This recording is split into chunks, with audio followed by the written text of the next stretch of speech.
Eh bien, 18 heures viennent de sonner au clocher de ma petite paroisse de Noirmoutier-en-l'Île. Bonjour à tous et à toutes. Bienvenue pour ce troisième webinaire de l'année qui va nous préparer à entendre le psaume 22 en particulier, mais pas uniquement, et en tout cas nous préparer au fait de la Passion et de Pâques qui arrive. Ce soir, pour ce webinaire, vous avez sous vos yeux les intervenants.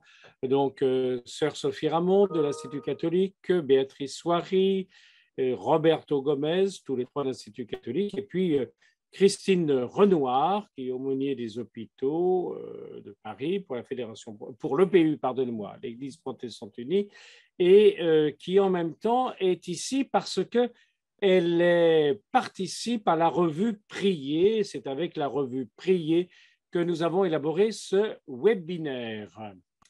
Bien, bonjour à tous et à toutes. Si vous voulez bien, je vais commencer directement par vous présenter un tableau que vous connaissez peut-être, qui est un tableau de Chagall. Ce tableau de Chagall, dans un instant, vous allez le voir. Voilà. Voilà, vous le voyez tous, je pense. Eh bien, ce tableau de Chagall, c'est ce qu'on appelle la crucifixion blanche. Alors, crucifixion blanche, c'est un tableau qui fait à peu près 1,50 m de haut et qui a été peint dans la douleur par Chagall en 1938, quelques jours, quelques semaines après ce qu'on appelle la nuit de cristal. Vous savez, le grand mouvement antisémite entre le 9 et le 10 novembre 1938, dans lequel vous avez eu une centaine, 200 synagogues qui ont été saccagées, plus de 7500 commerces qui ont été détruits, 70 000 déportés et au total 2500 personnes qui sont mortes suite à cette opération voulue par Hitler et les nazis. Intéressant ici, c'est que Chagall, qui n'a jamais été antichrétien, mais qui a toujours voulu montrer les racines juives de Jésus, a peint ici cette crucifixion dont on peut voir que c'est à la place du périsonium habituel qui entoure le bas-ventre du Christ, c'est le châle de prière, le talit. Et puis sur la tête, vous n'avez pas la couronne d'épines, mais vous avez une petite coiffe juive et tout autour, c'est la terreur. Vous voyez des gens qui s'enfuient. Il y en a un qui tient la Torah dans ses bras, alors que dans l'autre côté, il y a une Torah qui est en train de descendre hors du tableau. Un homme en vert s'enfuit, un autre en bleu, les mains étendues, marche difficilement. Au coin tout en bas, un homme est en train de se laver les yeux qui brûlent, une femme avec un enfant. Et puis, sur les côtés, vous avez du côté gauche du Christ une maison, une synagogue. Une synagogue, c'est une synagogue. Vous devinez l'étoile de David, vous devinez également la Torah qui est en train de brûler, et devant, c'est un nazi. Et puis du côté droit, vous avez une troupe avec les drapeaux rouges, alors nazis, mais on peut également penser aux bolcheviks. En tout cas, voilà, les maisons sont détruites, renversées, et tout en haut, vous avez une sorte de danse funèbre avec des rabbins juifs et une femme. Le Christ est ici l'innocent persécuté, dont les psaumes parfois nous parlent.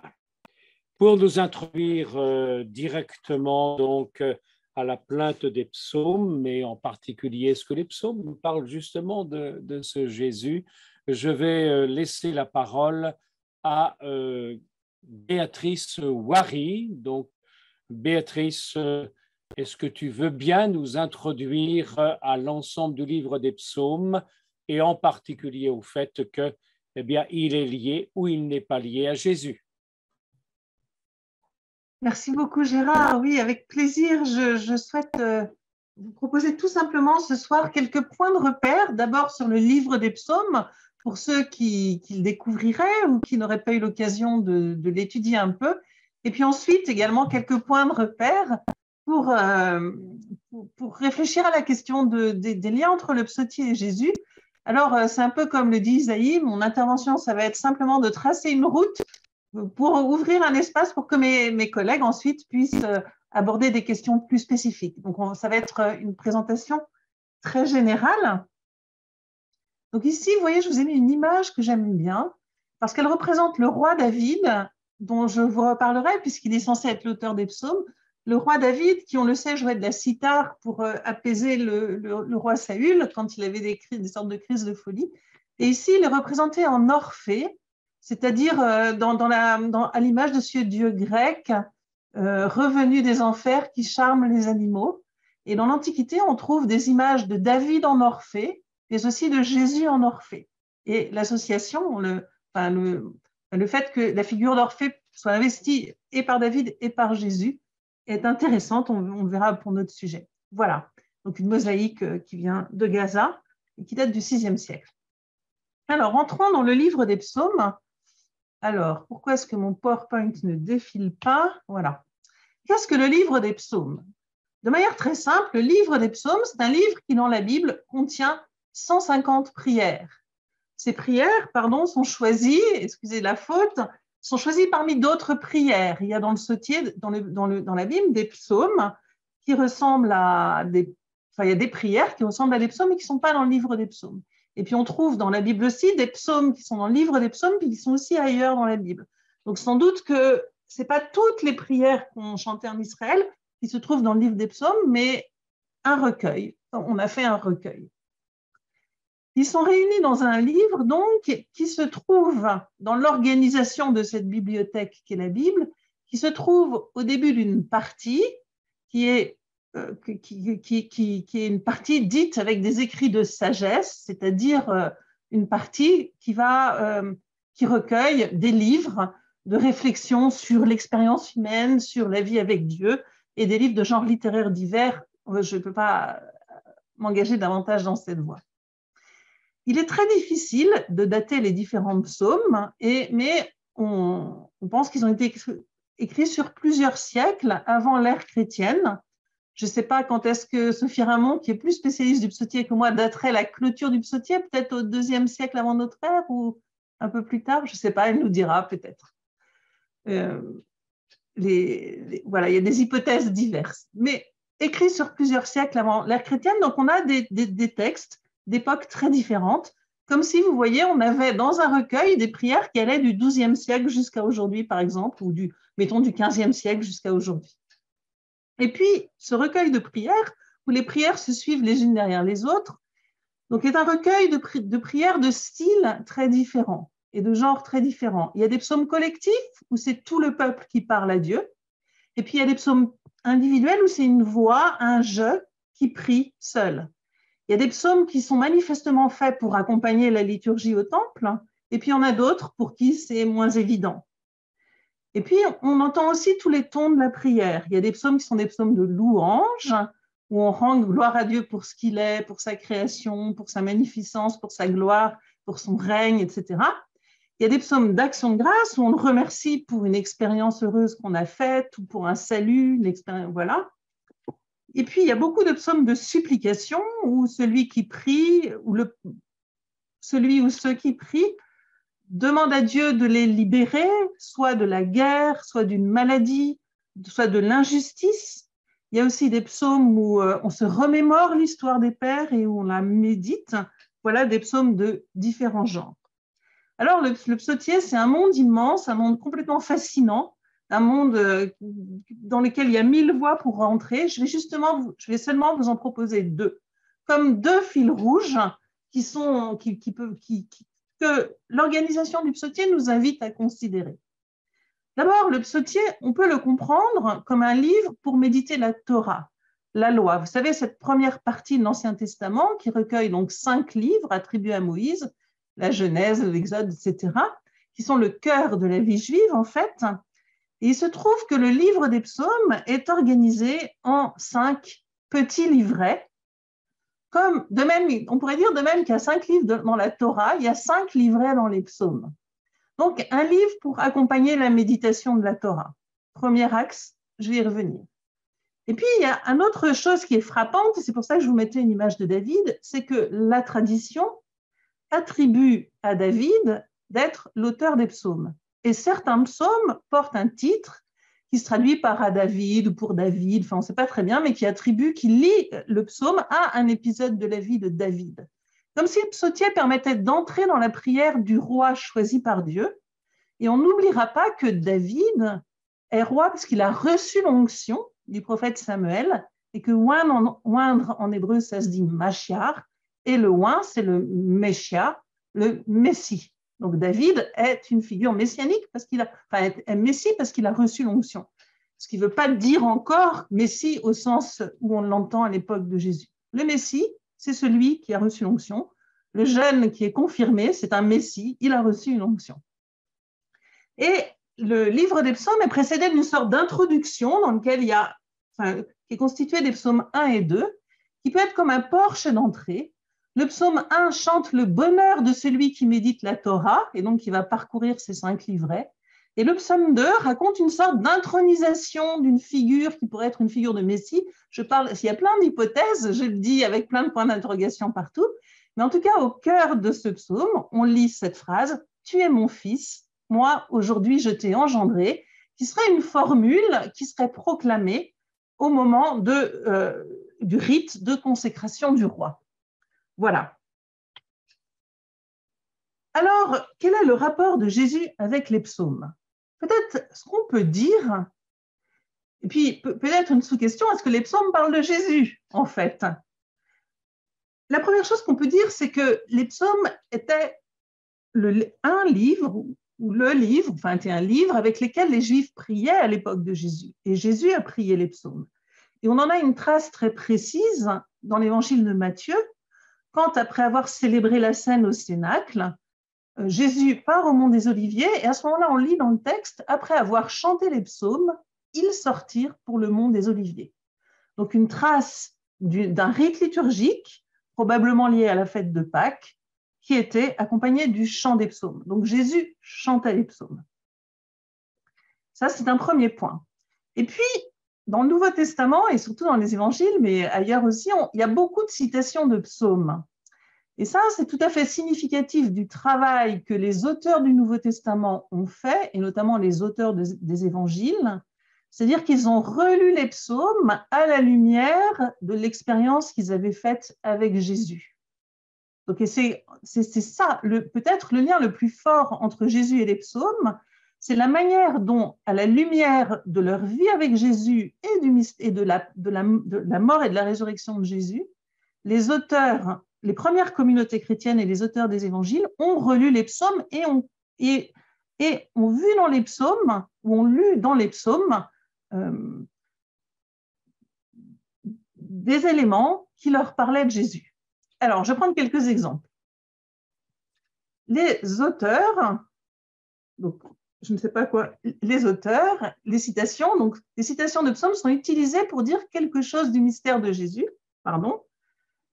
Par exemple, précisément au baptême, dans le chapitre 3 de l'évangile de Luc, vous vous souvenez que les cieux s'ouvrent et puis on lit ça, une voix vient du ciel, tu es mon fils, moi aujourd'hui je t'ai engendré. Et c'est précisément la citation de ce fameux psaume 2 dont je vous parlais tout de suite. Donc vous voyez comme si au moment du baptême de Jésus, quelque chose que pour faire comprendre ce qui se passe là, on va chercher, on renvoie à ce rite d'intronisation messianique. Et voilà. Et puis je pense aussi à une parabole que raconte Jésus qui est la parabole des vignerons homicides, où Jésus, à la fin, cite les psaumes dans une sorte de... Donc, il cite le psaume 118, qui est d'ailleurs un psaume de Pâques, et il dit ceci, « La pierre rejetée par les bâtisseurs est devenue la pierre angulaire, c'est là l'œuvre du Seigneur, la merveille devant nos yeux. » Et Matthieu nous dit, il disait ça, et ils comprirent qu'il parlait d'eux, c'est-à-dire de ces pharisiens qui voulaient la mort de Jésus. Et puis, il y a une troisième chose qui est importante, c'est que les évangiles, et notamment l'évangile de Luc, présentent Jésus comme l'exégète des Écritures et notamment l'exégète des psaumes. Et on va lire ici ce que dit l'évangile de Luc, encore une fois.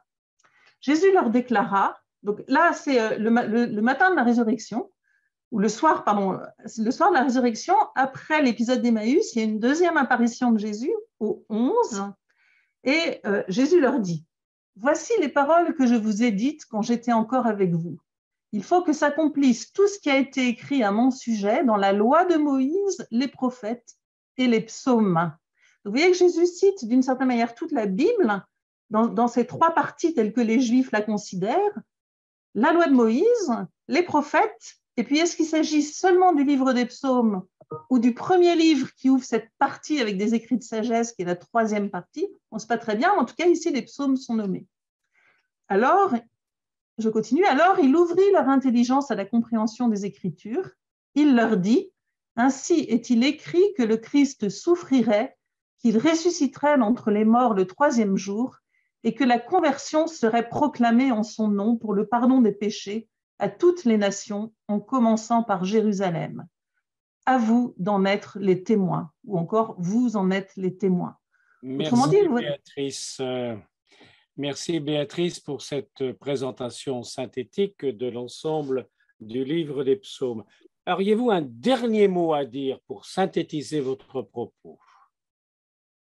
Peut-être renvoyer à l'exégète Paul Beauchamp, qui dit en fait ce que les auteurs du Nouveau Testament ont vu, c'est cette figure du psautier que le psautier fait entendre, du juste persécuté, du juste qui est exclu de la communauté, qui fait l'expérience d'un salut et qui est réintégré dans le cercle de la louange, où il entraîne avec lui dans la louange tous les hommes ou tous ceux qui l'entourent, tout le peuple de Dieu, en fait. Est-ce qu'il y a de la louange partout dans tous les psaumes, même les psaumes de douleur? On va parler dans un instant du psaume 22.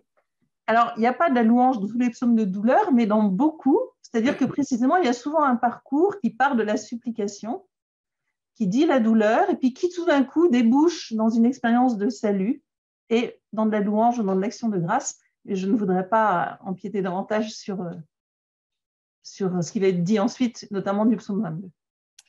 Merci, Béatrice. Alors, vous êtes une vingtaine à nous avoir rejoints et vous avez loupé tout le début de ce qu'a dit Béatrice. C'est bien dommage, mais vous n'allez rien rater de ce que va dire Sophie Ramon. Donc, nous sommes à peu près 130. Bonjour à ceux et celles qui nous ont rejoints. J'espère que ce n'est pas les grèves ou les manifestations qui vous ont empêchés.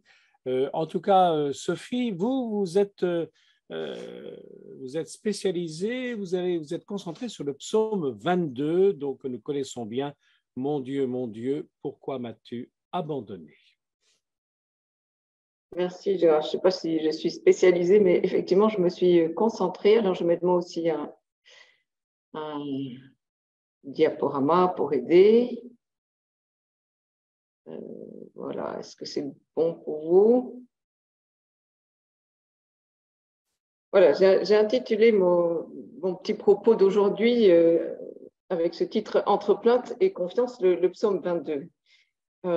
Alors, le psaume 22, Béatrice disait, les psaumes sont très cités dans le Nouveau Testament. Je crois que c'est le corpus vétérotestamentaire de l'Ancien Testament qui est le plus cité dans le Nouveau Testament. Et le psaume 22, il est particulièrement cité. Dans les synoptiques, au moins, il est cité dans les récits de la crucifixion en Marc et en Matthieu, en Marc 15, 34 et en Matthieu 27, 46. Peut-être après, on entendra quelque chose pour Jean, donc j'en dis pas plus. C'est un texte qui est long, qui est dense, et souvent on dit précisément qu'il est composé d'une longue lamentation qui va depuis le verset 2 jusqu'au verset 22, et que cette longue lamentation se transformerait par la suite en un chant de reconnaissance individuelle, en un cri de confiance qui apparaîtrait dans les derniers versets, c'est-à-dire les versets 23 à 32. Alors, si on regarde d'un peu plus près, peut-être que la dynamique du psaume est un peu plus fine. Peut-être qu'on peut affiner notre lecture de ce psaume, parce qu'il me semble qu'en réalité, il alterne plainte et confiance.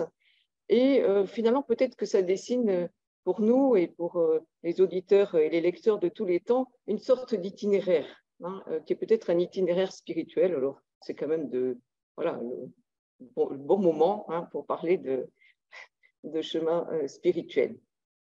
Le psaume s'ouvre avec une plainte. qui est connu évidemment, puisque les mots sont mis dans les évangiles dans la bouche de Jésus. Hein, mon Dieu, pourquoi m'as-tu abandonné? J'ai beau rugir, mon salut reste loin de moi. Le jour, j'appelle, tu ne réponds pas, mon Dieu. La nuit, je ne trouve pas de repos. Alors, cette première plainte, elle dit plusieurs choses. Elle dit d'abord le motif de l'éloignement qui parcourt tout le psaume. Hein. Le drame vécu, disons, par ce suppliant, c'est que, au moins pour une bonne part, il se sent abandonné de Dieu. Et pourtant, comme on va le voir, le psaume va dire aussi cette proximité de Dieu et la confiance qu'on peut placer en lui. Hein. De la sorte, comme je disais, la dynamique du psaume, ce n'est pas celle qui pourrait paraître trop simple et peut-être un peu factice, hein, d'un revirement de la plainte vers la louange. Ce psaume, comme si ce revirement de la plainte vers la louange n'impliquait pas une sorte d'itinéraire ou de combat spirituel. Hein. Et là, on va le voir, le psaume, il dessine tout un processus, hein, en réalité, tout un travail qui est sans cesse à reprendre de la plainte au cri de confiance ou à la louange. Alors, ça implique en fait peut-être que la plainte, elle contient en elle-même quelque chose d'inachevé ou quelque chose au moins en attente, une ouverture à Dieu. On attend qu'il réponde, même si c'est pour se plaindre qu'il ne répond pas. Ici, on voit bien que la plainte, elle s'adresse à lui malgré tout, hein, ce qui est un peu paradoxal. Tu m'as abandonné, tu ne réponds pas, mais on ne cesse pas de s'adresser à lui. Et la louange vient tout aussitôt après, dans les versets 4 à 6, en faisant mémoire du passé. Hein, pourtant, tu es le Saint, tu trônes, toi, la louange d'Israël. Tiens, la louange d'Israël. Nos pères comptaient sur toi, ils comptaient sur toi, tu les libérais, ils criaient vers toi, ils étaient délivrés, ils comptaient sur toi, ils n'étaient pas déçus. Et vous avez entendu, bien sûr, la répétition du verbe compter, qui nous dit cette fois qui était celle des pères, hein, des ancêtres. Et le suppliant fait cet exercice de mémoire, hein, de la louange des pères qui a jailli du fait d'avoir été sauvé. Et au fond, c'est cela qui fonde sa confiance à lui, hein, cette mémoire de ce qui a été vécu par les siens, par ses pères, par ses ancêtres. De nouveau une plainte, mais moi je suis un ver et non plus un homme, injurié par les gens, rejeté par le peuple. Tout ce qui me voit me raille, il ricane, il hoche la tête. Tourne-toi vers le Seigneur, qui le délivre, qui le libère, puisqu'il l'aime. Hein. Et ici, l'absence de Dieu se fait expérience d'un isolement total, d'une solitude. Vous voyez que cet homme, il a perdu son apparence humaine. Je suis un ver, non plus un homme, et qu'il est raillé, il est moqué là même dans ce qui fait sa foi, dans ce qui fait son espérance. Hein, qui le libère, qui le délivre, puisqu'il aime. Donc c'est sa foi qui est raillée. Et pourtant, le cri de confiance surgit encore. Le locuteur maintenant le suppliant s'adresse à Dieu comme à son Dieu personnel, un Dieu qui l'a entouré, qui l'a protégé, qui l'a, protégé dès sa naissance. Hein. Et c'est encore une fois sur ce fondement-là, ce fondement du faire mémoire, hein, de ce qu'est Dieu, que peut surgir de nouveau un appel à l'aide, hein, ne reste pas si loin. Donc un appel à la proximité divine. Et puis la plainte revient encore, une plainte cette fois-ci extrêmement douloureuse, hein, qui est décrite d'abord comme un encerclement par des animaux, hein, des nombreux taureaux me cernent, des bêtes de Bashan m'encerclent, donc ils ont des gueules énormes, ouvertes, ils sont là prêts à déchirer et à rugir. Hein, donc il s'agit, la plainte du psalmiste, la situation d'où surgit la plainte est comme celle d'une traque par des animaux qui sont puissants, des taureaux, des lions, des chiens aussi. Hein, donc derrière ces bêtes, on comprend en avançant dans la lecture du psaume qu'il y a des ennemis, et des ennemis qui sont prêts à dévorer et à détruire. Et puis vous voyez que dans cette partie de la plainte, le vocabulaire se fait extrêmement corporel. Hein, le suppliant, il éprouve dans différents membres, dans différents organes, sa désintégration, hein, à la fois corporelle et spirituelle. Hein, c'est la description d'un être qui se défait, hein, qui se dirige inexorablement vers une issue fatale, hein, que l'on trouve exprimée très clairement dans le verset 7, « Tu me déposes dans la poussière de la mort ». Hein, et d'ailleurs, dans les psaumes, on n'a pas de référence à la mort en tant que telle, c'est toujours cette mort vécue, cette mort qui porte son empreinte dans l'existence présente. Et puis, une supplication surgit de cette plainte. Seigneur, ne reste pas loin, de nouveau, toujours cette idée que Dieu est trop loin, qu'il faut appeler sa proximité. Arrache-moi de la gueule du lion, aux cornes du buffle. Donc, du fond de la mort qu'il est en train de vivre, le suppliant jette un cri qui est comme une sorte de cri d'urgence, qui se caractérise par son urgence. Comme le souligne le crescendo des verbes, ne reste pas loin, à l'aide, fais vite, sauve-moi. Et puis après, c'est même extrêmement violent comme verbe, arrache-moi. Il faut que Dieu exerce une violence pour libérer le suppliant. Et le cri s'adresse à celui-là seul qui se tient dans la mort avec le suppliant, le seul qui soit capable de le sauver de l'étau de la mort, c'est-à-dire Dieu. Puis vous voyez combien le texte est abrupt finalement, parce que surgit un cri de reconnaissance, tu m'as répondu, qui n'apparaît pas comme venant après la plainte, mais qui surgit au sein même de la plainte, comme une certitude d'être exaucé. À présent, je sais, tu m'as répondu. C'est l'expression de la certitude confiante d'être exaucé, alors même qu'on est encore dans la situation d'épreuve et de souffrance. Et de là va pouvoir surgir l'expression de la reconnaissance dans une partie assez longue, des versets 23 à 32, puisque là, fort de son expérience, le suppliant élève un chant de reconnaissance. Ça commence avec une auto-exhortation à louer Dieu, et puis une exhortation à toute la descendance d'Israël à louer Dieu avec lui. Et puis même, ce sont les vivants, et puis même, ce sont tous les morts qui doivent participer à la louange, ce qui fait que cette louange s'élargit progressivement de celui qui est sauvé à son peuple, aux humiliés, aux chercheurs de Dieu, à la terre, à toutes les familles des nations, aux vivants, aux morts. Alors la louange qui était celle des pères, tout à l'heure on l'a lu, et qui a été recréée finalement dans l'itinéraire spirituel du locuteur, du suppliant, elle passe aussi aux générations à venir. C'est pourquoi c'est toujours important de faire mémoire et de dire et de redire ces expériences de salut, comme les psaumes nous le disent. Alors, ce mouvement de la louange, c'est aussi un mouvement de décentrement, puisque le locuteur, en fait, ne parle pas de lui, mais il parle de ce que Dieu a fait. Il n'a pas rejeté ni réprouvé un malheureux dans la misère, il n'a pas caché sa face. Et ainsi feront encore les générations suivantes, comme nous le dit le verset 32. Alors, on comprend de là que la louange, ce n'est pas un cri facile de jubilation quand tout va bien, ça ce serait trop simple, mais la louange, finalement, c'est cette expression, ce cri de reconnaissance, cette expression de reconnaissance que Dieu est Dieu. Et on pourrait dire finalement, la louange, c'est l'expression la plus haute de la foi. Et vous voyez qu'il y a une sorte d'onde de louange qui parcourt tout ce psaume et qui est finalement une traversée de la mort vers la vie. Si j'ai 2 minutes encore, peut-être Gérard, je peux dire pourquoi... 30 secondes. 30 secondes. OK. Quelles sont les caractéristiques qui font que ce psaume a pu être utilisé dans les récits de la crucifixion, dans les récits de la passion? D'abord, il n'y a rien qui permet de dater historiquement le psaume. On ne sait pas quelle est la situation qui a donné naissance à cette supplication. Il y a juste un moment, la mention du partage des vêtements par les ennemis qui peut laisser évidemment penser à une exécution. Je ne sais pas si vous avez remarqué, mais le suppliant, il ne demande jamais vengeance dans ce psaume. Il ne souhaite pas le mal des ennemis. Il ne dit pas « rends-leur ce qu'ils ont fait pour moi », ce qu'on voit dans certains psaumes. Et puis, enfin, troisième caractéristique, le suppliant est dans l'épreuve, mais n'apparaît jamais sa culpabilité. Donc, ce psaume a souvent été qualifié de psaume du juste persécuté. Il n'y a rien qui justifie la situation dans laquelle il est, en tout cas dans l'expression du psaume. Et puis, dernière chose, vous voyez que ces situations qui sont un peu extrêmes posent aussi une question finalement théologique, un défi, puisqu'elles touchent à Dieu lui-même, qui finalement est mise à l'épreuve par la mort du juste.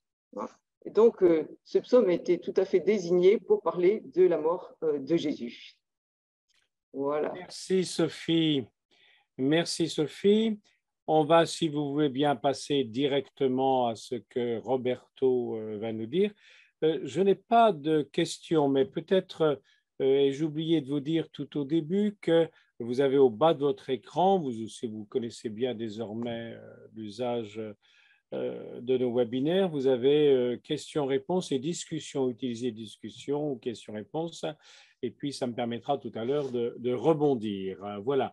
Roberto, alors là, c'est assez un peu curieux. Nous sommes habitué à, je dis curieux, non, vous n'êtes pas curieux, ce que vous allez nous dire est forcément très intéressant, mais on n'est pas habitué à trouver, alors que mon Dieu, pourquoi as-tu abandonné, dont vient parler de Sophie Ramon, est présent sur la croix chez Marc et Matthieu, alors que entre tes mains, je remets mon esprit, est présent dans la bouche de Jésus sur la croix. On ne semble pas que tout est achevé, qui est le dernier mot de Jésus selon Saint Jean, ça soit dans un psaume, mais vous allez peut-être me contredire. À vous. Roberto, allumez votre...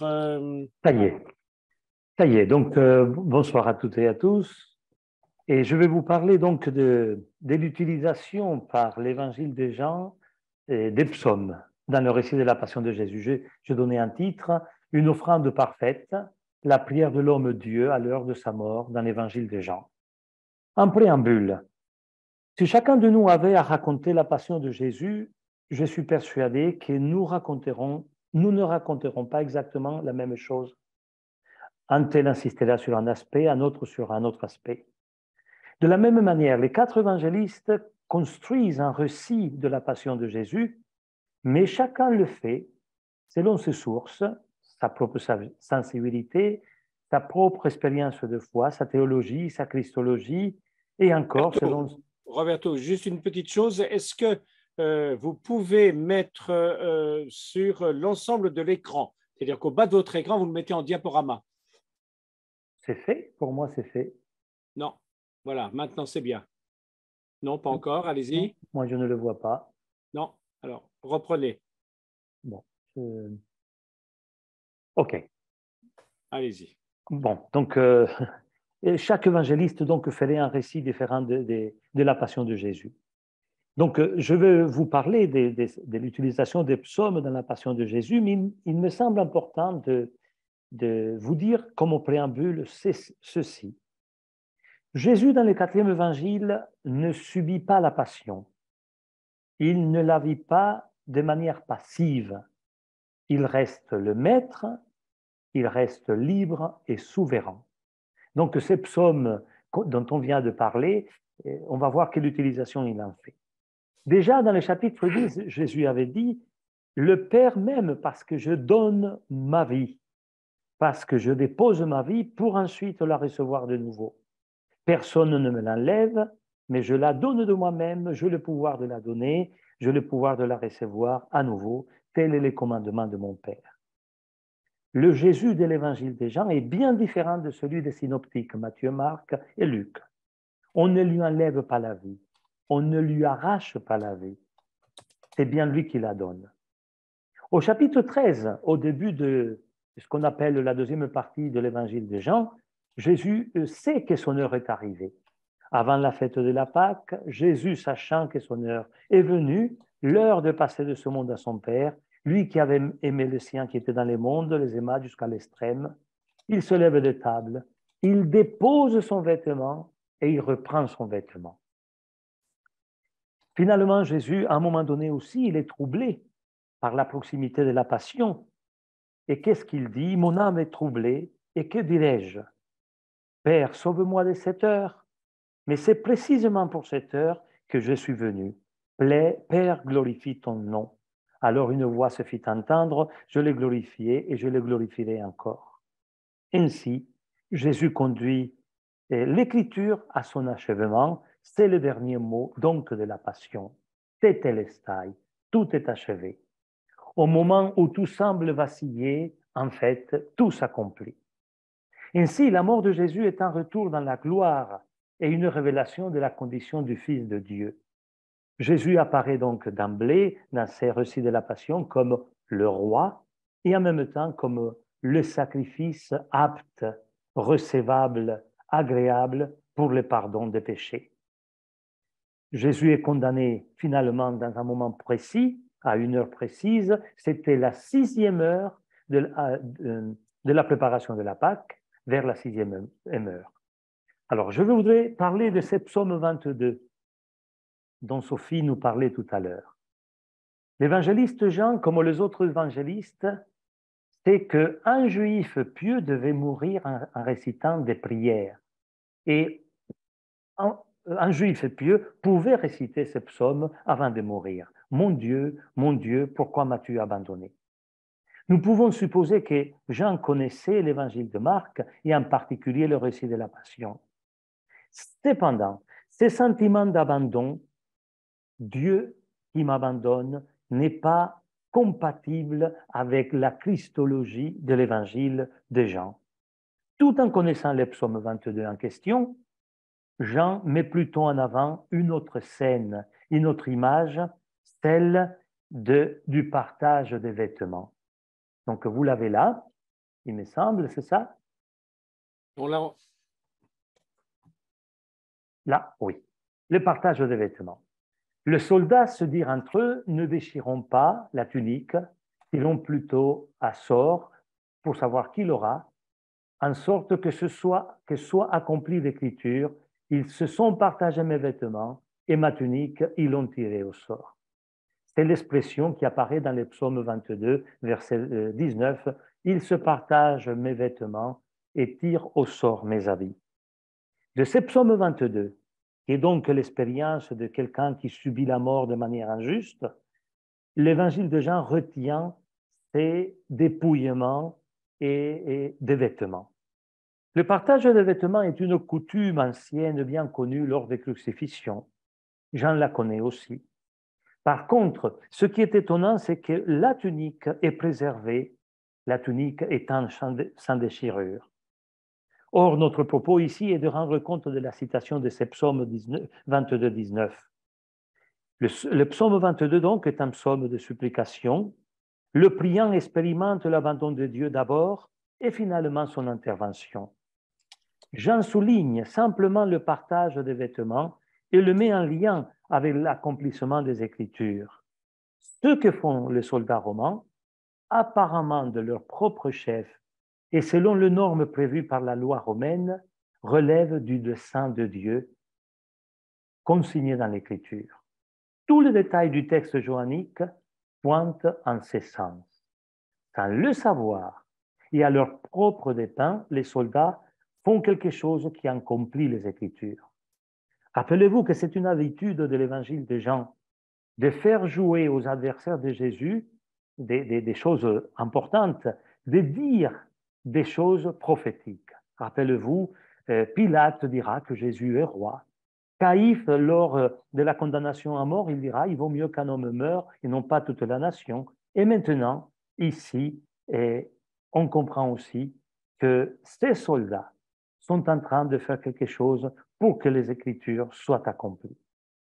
Le psaume 22 est ici cité pour aider les lecteurs à comprendre que la mort de Jésus a une valeur salvifique. C'est l'accomplissement de l'Écriture, mais elle n'est pas automatique. Et l'accomplissement de l'Écriture ne peut se comprendre qu'à la lumière de l'événement de la mort de Jésus. Deuxième psaume qui apparaît dans la Passion de Jean, c'est la soif de Jésus. Je passe là. La soif. Il te reste 2 minutes. C'est tout? Oui. Mon Dieu. Donc, la soif de Jésus, vous l'avez ici dans le psaume 69. Ils ont mis du poisson dans ma nourriture. Quand j'ai soif, ils me font boire du vinaigre. Et le psaume 22, de nouveau, au verset 16, fait dire à Jésus, ou fait reprendre par Jésus, « Ma vigueur est devenue sèche comme un tesson, ma langue m'écolle au mâchoire. Je dépose ma vie dans la poussière de la mort. » Ce cri de Jésus n'apparaît pas dans les psaumes directement, mais on évoque une situation semblable à celle que vit Jésus au moment de la mort. Je passerai sur l'interprétation de Ruth, qui n'est pas d'un psaume, mais qui peut être un moment d'alliance. Finalement, il y a l'expérience ou la citation des eaux qui ne sont pas brisées. Lorsque Jésus est mort, on lui donne un coup de lance, mais après on ne lui brisera pas les jambes. Mais un soldat lui donne un coup de lance. Et en effet, tout cela est arrivé pour que s'accomplisse l'Écriture qui dit « pas un os ne sera brisé ». L'évangile de Jean ou l'évangéliste Jean donc fait appel à quelques références des psaumes pour dire que l'Écriture s'accomplit. L'Écriture s'accomplit par la mort de Jésus, qui est en même temps le don de sa vie et l'ouverture à la vie. On pourrait conclure en disant que Jésus ne prononce pas lui-même un psaume dans la passion de Jean. L'évangéliste, via la voix du commentateur, fait parler théologiquement ces psaumes et fait le lien avec le moment de la mort et du sacrifice de Jésus. Finalement, et il me semble cela important, c'est que ces psaumes qui accomplissent les Écritures dans la mort de Jésus sont en train de signifier que l'offrande de la vie de Jésus est bonne, est agréable et apte au sacrifice. Un petit détail, je termine par là. Lorsque le grand prêtre recevait un agneau pour le sacrifice, il faisait un rituel. Il prenait le cœur de l'agneau, il donnait un coup de couteau, et s'il y avait de l'eau et du sang qui coulaient, le grand prêtre savait que ce sacrifice était apte à être offert. Les coups de lance sur le côté de Jésus signifient aussi, je dirais tout bas dans le texte, que le sacrifice de la vie de Jésus est apte et agréable au Père. Pardonne-moi de sauter plein de choses. Merci Roberto. En tout cas, c'est une lecture originale. On n'est pas habitué à, enfin moi tout au moins, je ne sais pas si les panélistes habituellement le sont, on n'est pas habitué à voir l'usage des psaumes dans l'évangile de Jean. Alors, j'ai une petite question. Que faire quand il y a absence de participation collective aux psaumes? Comment continuer à participer individuellement à des célébrations qui font silence sur les psaumes? Je ne sais pas si c'est votre cas, Christine, vous qui êtes aumônier des hôpitaux pour l'Église protestante unie et qui ici représentez la revue Prier. Donc, je vous passe la parole. Merci Gérard et bonsoir à tous. Je réponds brièvement à la question de Gérard Billon. Ça manque rarement, les psaumes manquent rarement dans les offices protestants parce qu'on prie beaucoup les psaumes. Voilà, je ne peux pas dire plus. Voilà, donc bonsoir à tous. Alors moi, je vais essayer de vous partager un peu de mon expérience, de mon vécu d'aumônier dans les hôpitaux. Et je vous propose d'explorer avec vous quelques questions. Comment les psaumes nous rejoignent-ils et quel chemin nous font-ils accomplir lorsque nous nous trouvons dans une étape de maladie ou de souffrance au sens large? Les psaumes nous rejoignent d'abord parce qu'ils nous mettent en lien, ils nous mettent en relation avec tous ceux qui les ont priés.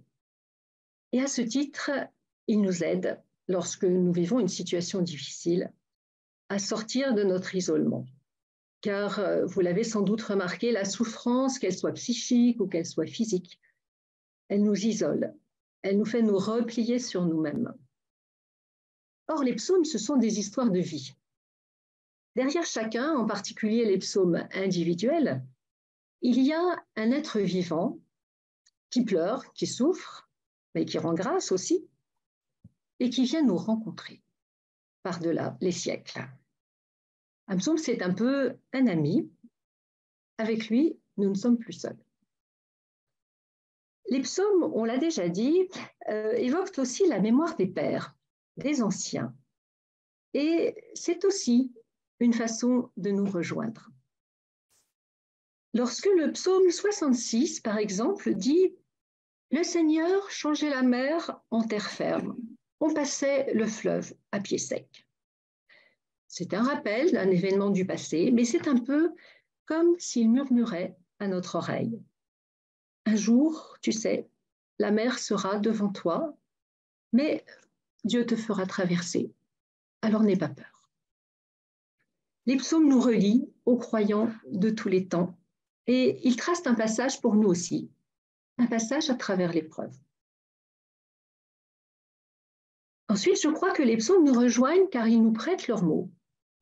pour exprimer ce que nous peinons à dire parfois parce que c'est trop dur.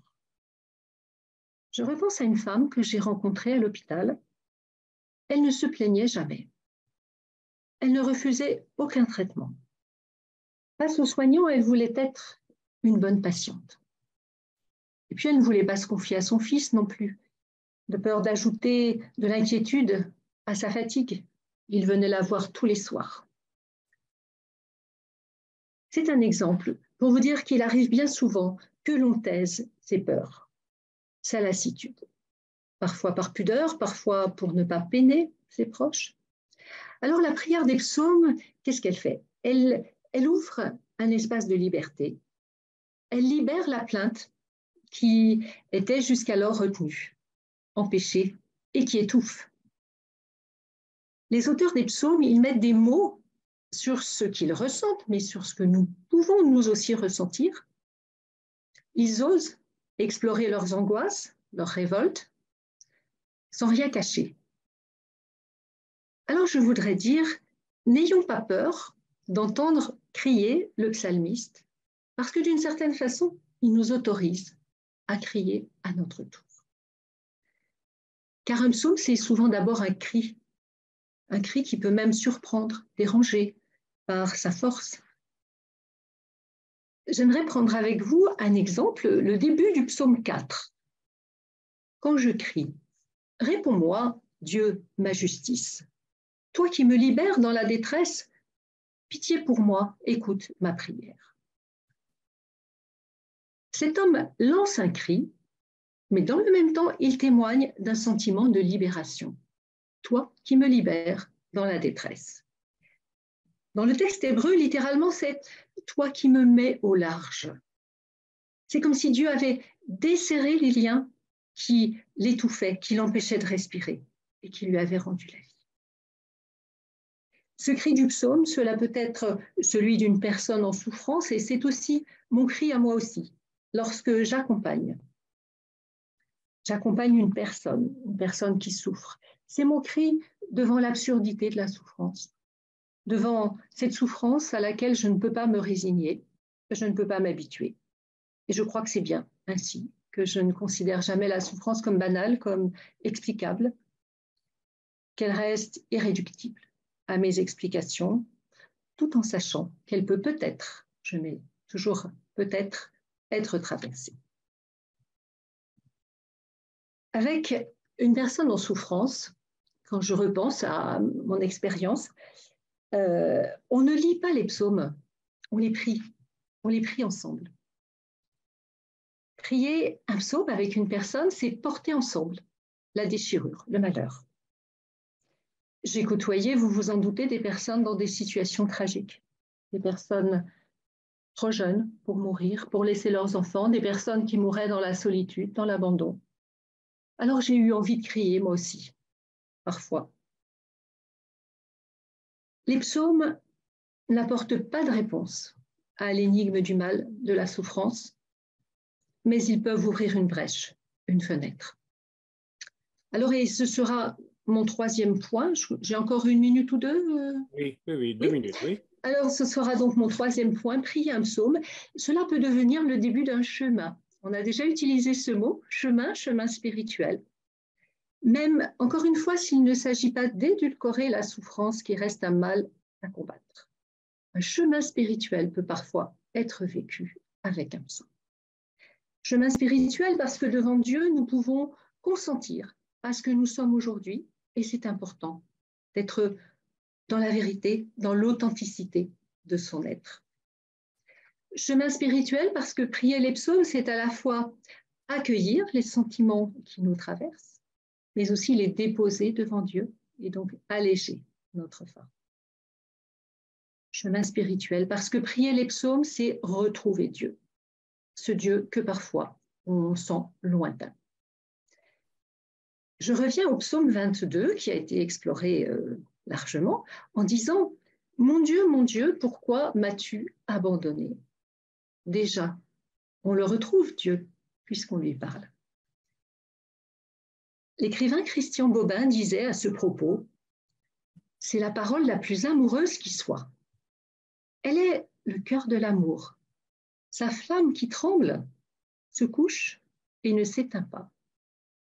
Elle est aussi bien la seule preuve de l'existence de Dieu. On ne s'adresse pas ainsi au néant. On ne fait pas de reproche au vide. Lorsque l'on s'exclame « Pourquoi, mon Dieu ?», il s'agit, je crois, à la fois d'une question parce que toute maladie, tout accident vient interroger le sens. Et c'est normal. Mais il peut s'agir aussi d'un reproche dans ce « pourquoi », de l'expression d'un sentiment d'injustice. Pourquoi moi ? Rappelons-nous le psaume 4, ce n'est pas un hasard, je crois, si son auteur en appelle à Dieu ma justice. Mais c'est aussi notre espérance que ce pourquoi exprime. Car je crois que le pourquoi des psaumes n'appelle pas un parce que. Ce qu'il attend, ce qu'il espère, c'est plutôt un je t'ai entendu. C'est d'ailleurs le cri de délivrance du psaume 22 après une longue plainte, ou plutôt, comme nous l'a bien expliqué Sophie Ramon, plutôt un long processus d'alternance entre plainte et louange. C'est ce cri de délivrance, tu m'as répondu. Et l'action de grâce peut alors éclater. Enfin, Jésus lui-même a prié ce psaume. Alors, le reprendre à notre tour, ce psaume, c'est aussi nous placer sous la croix. C'est suivre Jésus qui a prié ce psaume et qui nous précède à travers la mort vers la vie. Car Dieu, en son Fils, descend au plus profond de nos nuits pour nous faire monter avec lui vers la lumière de Pâques. Alors, je m'arrête là, je vous remercie et je vous souhaite à toutes et tous une belle montée vers Pâques. Merci Christine, merci Christine. Il y a une minute pour une question qui, en fait, vient avec un petit peu de retard, est adressée à Roberto. Roberto, peux-tu ouvrir ton micro? C'est donc, que signifie la prescription de ne pas briser les os de l'agneau immolé dans l'Ancien Testament? Or, il y avait une citation du livre de l'Exode, comme quoi l'agneau immolé ne pouvait pas être brisé. Et donc, à mon avis, il y a un lien entre l'offrande du Christ et l'offrande pascale. Mais pourquoi l'agneau ne devait pas être, pourquoi pas brisé? Parce qu'il devait être entier. C'était la prescription de la loi. Il ne devait pas porter de défauts. Il ne pouvait pas être brisé. À mon avis aussi, c'est parce que c'était une qualité requise avant l'offrande. C'est pour cela aussi que la grande prêtre donnait un coup de couteau, parce que quelqu'un descendant de Jérusalem pouvait rencontrer un agneau mort et le porter au temple. Donc il faut que l'offrande soit apte au sacrifice. Et moi je pense que Jésus est une offrande apte parce qu'il est... Merci Roberto. Merci Christine pour votre intervention spirituelle qui a noué des choses que nous avons entendues par ailleurs. Notre webinaire s'achemine brièvement vers sa fin, enfin brièvement, lentement vers sa fin. Béatrice, peut-être avez-vous quelques petites propositions à nous dire, parce que étudier la Bible, la lire, c'est quelque chose qui ne s'arrête jamais. Oui, alors, ce dont je voudrais vous parler ce soir, c'est quelques rendez-vous un peu différents que le département d'études bibliques de la Cato programme d'ici la fin de l'année, des rendez-vous ouverts à tous et auxquels on serait très heureux on est très heureux de vous inviter. Donc le prochain, ce sera le 18 avril, où nous accueillerons à l'ICP quelqu'un qui est connu pour son travail littéraire, Frédéric Boyer, qui est actuellement le directeur des éditions POL, et qui vient de publier en fin d'année, il y a 4 mois en fait, une nouvelle traduction des évangiles chez Gallimard. Frédéric Boyer, c'est déjà celui qui, il y a 20 ans, avait coordonné cette Bible-là, et c'est vraiment un lecteur de long cours et un traducteur de long cours des Écritures. Et donc, on l'invite pour nous parler, nous présenter cette traduction, pourquoi est-ce qu'il a souhaité retraduire des évangiles. Et puis, il a fait une longue préface où il parle de qui est Jésus, il remet les textes dans leur temps, etc. Il justifie. Et donc, autour de cet événement, qui est toujours une nouvelle traduction, une nouvelle manière d'entendre les évangiles, on dialoguera avec lui. Et en particulier, dialogueront avec lui Marie-Caroline de Marliave, qui enseigne la christologie à la faculté, et donc qui dialoguera avec lui sur les figures du Christ qu'il propose dans sa traduction. Et puis Stéphane Beauboeuf, qui enseigne l'exégèse et qui est spécialiste de grec et qui pourra aussi dialoguer autour de choix de traduction. Et puis on entendra sa traduction, un lecteur nous la mettra dans l'oreille. Le deuxième rendez-vous, c'est notre troisième webinaire de l'année, le prochain, qui aura lieu le jeudi 11 mai, de 18h à 19h, comme aujourd'hui, et qui portera sur les récits bibliques d'appel et de vocation. Et ce webinaire, donc exactement le même format qu'aujourd'hui, sera cette fois-ci en partenariat avec la COREF, la Conférence des religieux et religieuses de France, et une religieuse, il y aura, comme d'habitude, un panel d'exégètes et une religieuse qui nous parlera de la place de la Bible dans le discernement des vocations. Et puis, enfin, je vous propose aussi 2 journées d'un cycle qui s'appelle « Lire la Bible avec les questions d'aujourd'hui » et dont on peut suivre chacune des journées séparément. Donc, les 2 journées qui vont avoir lieu bientôt sont le 21 avril, Dieu de la guerre, Dieu de la paix, donc une réflexion sur cette question d'actualité avec Sophie Ramon que vous avez entendu ce soir. Et puis, le 26 mai, je proposerai quelque chose qui s'appelle « La terre a donné son produit ou son fruit », lire la Bible en temps de crise écologique, donc qui sera sur la question de la nature dans le texte biblique et les liens des humains à la terre et de la manière de le comprendre. Enfin, il y a beaucoup de débats autour de ces questions-là. Voilà. Donc voilà les prochains rendez-vous et vous êtes tous les bienvenus. Normalement, vous devez recevoir les emails par votre inscription au webinaire et donc suivez les processus d'inscription qui vous sont indiqués très clairement. S'il y a un problème, n'hésitez pas à nous contacter. Je vous donne mon mail, je vais vous le mettre dans le chat. Voilà, si vous aviez besoin de nous contacter. Et voilà.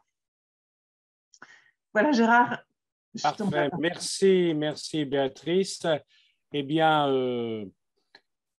nous arrivons à la fin de ce webinaire sur les psaumes et j'espère qu'il aura réussi à nous préparer à les prier, puisque Christine nous avait beaucoup insisté. Ce n'est pas simplement les malades qui prient, mais c'est également les bien portants, parce que tous nous avons besoin du salut de Dieu.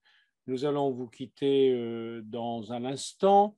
Eh bien, d'ici là, une dernière fois, vous pouvez méditer sur cette crucifixion blanche peinte par Chagall. Il en a peint ainsi que la fraternité, sinon la solidarité entre le peuple chrétien et le peuple juif sur la croix, dans son cri, dans sa vie plongée.